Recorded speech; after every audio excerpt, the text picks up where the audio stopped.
In Bombela, in Mpumalanga province, parents of pupils of Masihambisane Primary Schools in Kanyamazane have threatened to shut down the school if no additional classrooms are provided by the Department of Education.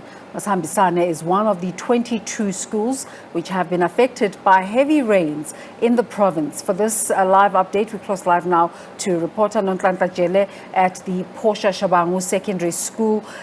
What's happening where you are?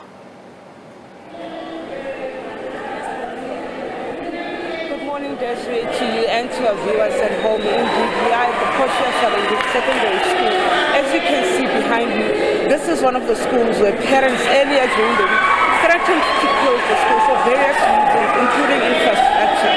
When we took a walk around the school this morning, we saw that some of the classrooms don't have doors, the windows are cracked, but among that was the issue with the principal.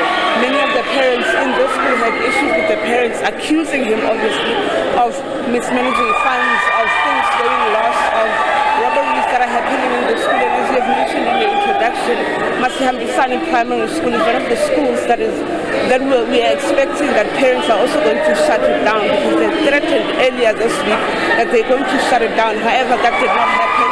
Classes resumed as normal at Masihambisane. However, the parents did give the department until next week, Monday, to provide mobile classrooms. As we have said, the storm late last year, destroyed a lot of these classrooms and the infrastructure in many of these schools. But Portia Shabangu Secondary School is one of the schools that is operational. As you can see behind me, just now one of the teachers was reading out the code of conduct. I'll just ask Azu just to show you what is happening, but that's the lady from the department, and just to give a brief overview of what is happening at the school this morning.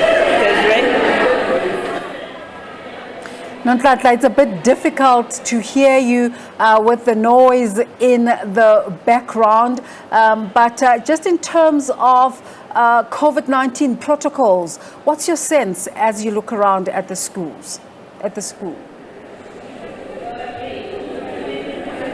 Indeed, Desiree, you are right. Some of these protocols are not being followed. As you can see, they've been trying to get the learners to social distance and to get many of them to have their masks on, which most of them are trying to have their masks on. But the issue of social distancing is one of the issues that they're facing at the school. What we understand is that they're currently at the hall so that they can be placed in different classrooms just to avoid overcrowding in the different classrooms. But as you can see, they're all here just to be allocated the different classrooms. And of course, rotational education or rotational learning is going to continue, or is expected to take place at the school as well. I'm sure from tomorrow, many of these learners that are here today won't be here because rotational learning will have started. Nonhlanhla Jele, they're coming to us from a school in Mpumalanga.